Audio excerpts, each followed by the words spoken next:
جس نے گناہ چھوڑنا ہے نا، قرآن نے ایک بڑا شاندار اصول دے دیا، ان الحسنات یذہبن السیئات، نیکیاں خود گناہوں کو مٹا دیتی ہیں، گناہوں کو ختم کر دیتی ہیں۔ اب ایک شخص کا بیہیویئر یہ ہے کہ وہ کہتا ہے کہ میں نہیں چھوڑ سکتا، اگر وہ نہیں چھوڑ سکتا تو اس نے کوشش کیا کی ہے، کتنی اس نے اللہ تعالیٰ کے سامنے گڑ گڑا کے دعائیں کی ہیں کہ یا اللہ یہ میں چھوڑنا چاہتا ہوں، مجھے چھڑوا دے، کتنی اس نے نمازیں پڑھی، کتنے اس نے نوافل پڑھے ہیں، کتنی اس نے قرآن پڑھا ہے، کتنا وہ بد نظری سے بچنے کی کوشش کی ہے، کتنا اس نے کیا ہے کہ اس کے بعد وہ کہے کہ میں چھوڑ نہیں سکتا۔ اس نے اگر ایک بھی نیکی کی ہو، یہ ممکن نہیں ہے۔ دیکھیں، دو چیزیں، ایک ہے نیکی اور پھر نیکی کا رویہ، دوسری چیز ہے برائی اور برائی کا رویہ۔ نیکی کی طرف چڑھائی ہے، برائی کی طرف اترائی ہے۔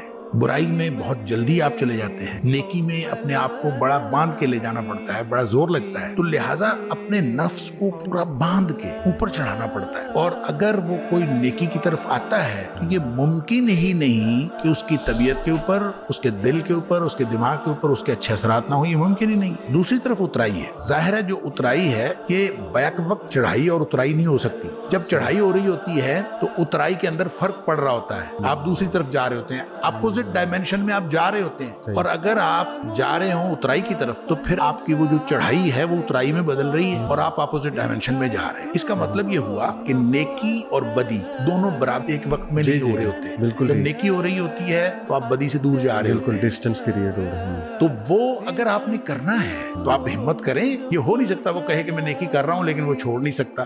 نیکی کرے گا تو وہ خود بخود اللہ تعالیٰ اس کے لیے وسائل پیدا کر دے گا، ایسے ذرائع پیدا کر دے گا کہ وہ نیکیاں اس کی